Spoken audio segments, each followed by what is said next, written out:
Comme vous pouvez le voir, je ne sais pas si je dois vous lire très rapidement le communiqué du gouvernement malien.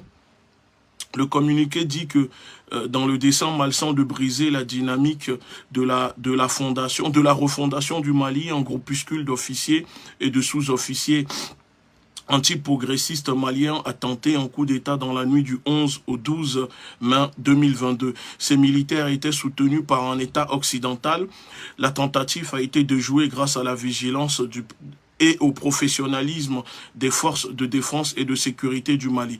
Le gouvernement de la République du Mali condamne avec la dernière rigueur cette indigne atteinte à la sûreté de l'État dont l'objectif visé est d'entraver, voire inhaler les efforts substantiels de sécurisation de notre pays et le retour à un ordre constitutionnel, gage de paix et de stabilité. Dans le cadre de l'enquête et de la recherche des complices impliqués dans ce projet funeste, le gouvernement de la République du Mali informe que tous les moyens nécessaires ainsi que les mesures appropriées ont été déployés, notamment le renforcement des contrôles aux sorties de la ville de Bamako et aux postes frontaliers du Mali. En outre, les personnes interpellées seront mises à disposition de la justice.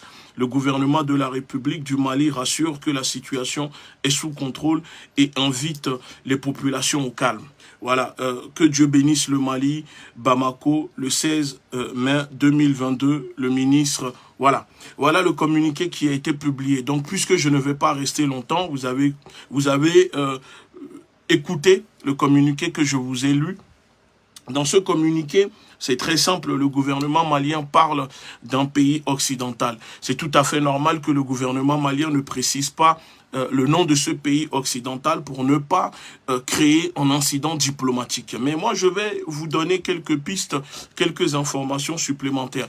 Alors, pour ceux qui suivent ma page, pour ceux qui me suivent, pour ceux qui me connaissent, vous savez, vous avez dû lire cet après-midi, il y a eu un post qui a été partagé cet après-midi avec une photo et 1 heure après ça a été supprimé. Et ceux qui ont lu ce post, vous avez pu lire en bas, hein, il y avait quelques lignes qui expliquaient que notamment que la confrérie a aidé.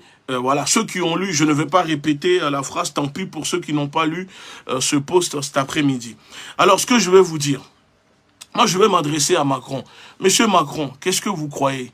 Vous croyez que vous allez réussir à vous faire les autorités maliennes pour fêter votre réélection à la tête de la France contestée par une majorité des Français? Eh bien, c'est raté pour vous.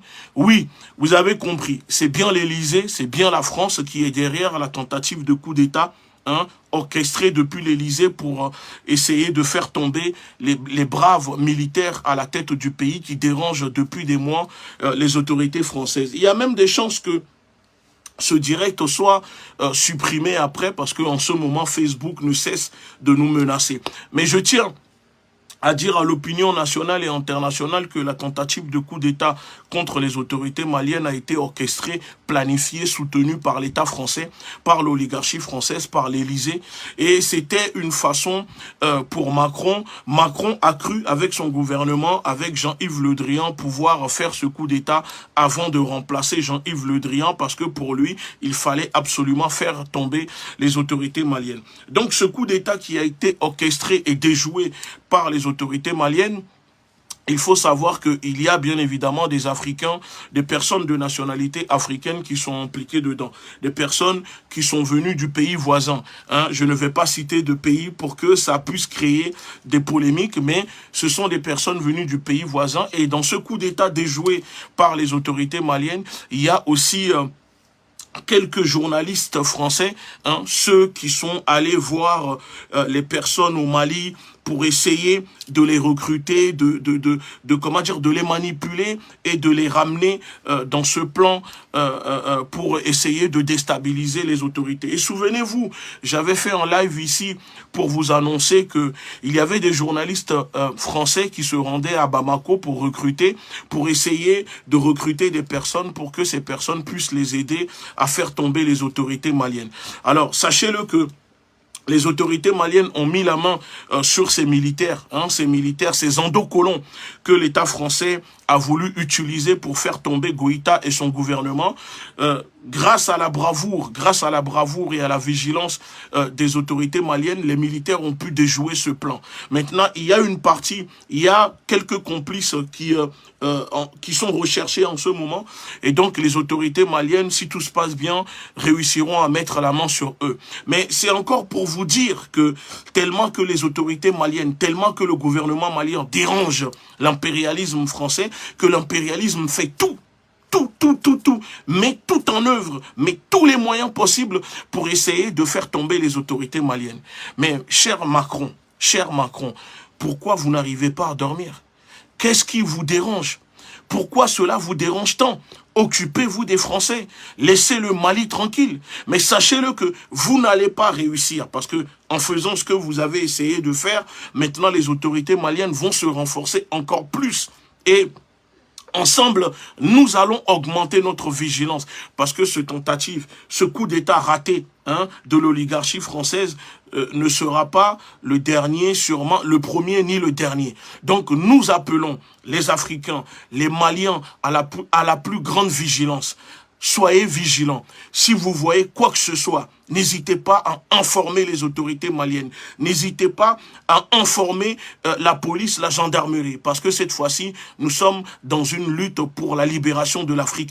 Et le peuple malien doit être patriote. Parce que le coup d'État déjoué, orchestré par l'Élysée, moi j'assume, je le dis, le gouvernement malien ne peut pas le dire. Parce que, voilà, comme je vous explique, pour ne pas créer un incident diplomatique, c'est tout à fait normal.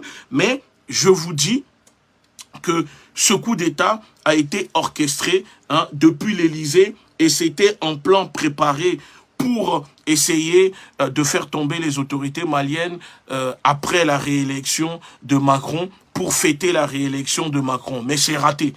Les autorités sont là et maintenant la vigilance est renforcée et nous appelons l'opinion nationale et internationale, nous prenons l'opinion nationale et internationale à témoin de ce que le gouvernement français fait au Mali, ce que le gouvernement français tente de faire au Mali, et leurs plans échoueront. Parce qu'aujourd'hui, le peuple malien est debout, les Africains sont debout. Tentative de coup d'État ratée au Mali, déjouée par les autorités, orchestrée par l'Élysée, par le gouvernement français. Que tout le monde soit au courant, que tout le monde le sache, que l'État français a voulu faire un coup d'État au Mali pour faire tomber les autorités maliennes et cela a échoué. Merci beaucoup à tous. Je vous dis à demain, si le temps me permet, je reviendrai un peu plus là-dessus. Mais en attendant, je vous demande de vous... Soyez rassurés, la situation est sous contrôle, les autorités contrôlent la situation, Goïta est en forme, Goïta est en bonne santé, Choguel est en bonne santé, le gouvernement malien se porte bien et vous n'avez pas à vous inquiéter. Merci beaucoup, bonne soirée. Le Mali quitte le G5 Sahel, une décision rendue publique hier à travers un communiqué du gouvernement. Pourquoi ce cadre régional, selon nos autorités, ne permet plus au Mali de travailler? Bamako décrit également l'ingérence d'un autre pays non membre aux affaires étatiques. Il faut préciser que cette décision intervient après 3 correspondances adressées par le président de la transition à l'organisation. Sans résultat, le Mali, pour rappel également, devait assurer la présidence du G5 Sahel depuis février 2022. Pour en savoir davantage, Sera Bachili a approché le ministre des Affaires étrangères et de la coopération internationale, Abdoulaye Diop. Suivons leur entretien. Vous vous souvenez qu'au mois de février 2021 s'est tenue en N'Djamena la conférence des chefs d'État du G5 Sahel, à l'issue de laquelle il a été décidé que le prochain sommet, donc celui qui était prévu en février 2022, se tienne à Bamako pour que le Mali assume immédiatement la présidence conformément à la pratique de l'organisation basée sur une présidence rotative. Nous savions déjà bien avant le mois de février 2022 qu'il y avait des manœuvres et des tentatives de certains pays pour empêcher que le Mali puisse assumer la présidence. Nous sommes restés sereins, nous avons laissé le temps passer, on est arrivé au mois de février, le Mali n'a pas eu d'indication par rapport à sa présidence. Le président de la transition, le colonel Assimi Goïta, a écrit une première correspondance au président de la transition tchadienne et pour lui rappeler cette décision et exprimer la volonté et la disponibilité du Mali pour immédiatement assumer sa présidence et que notre pays était prêt pour accueillir un sommet. Quoique les réponses qui nous ont été données n'étaient pas satisfaisantes et le chef de l'État après a écrit une deuxième correspondance pour pouvoir rappeler encore une fois qu'une décision soit prise par rapport à cette présidence. Et les réponses qui ont été données aussi n'étaient pas satisfaisantes.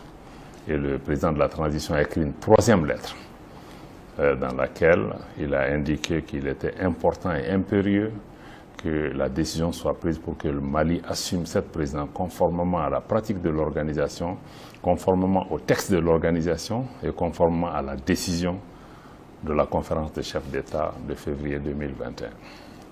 Et que s'il n'y avait pas d'évolution substantielle par rapport à la décision pour que le Mali assume cette présidence, et que nous n'aurons d'autre choix que de suspendre notre participation de tous les organes et instances de l'organisation. Nous avons donné la date du 15 mai pour prendre cette décision.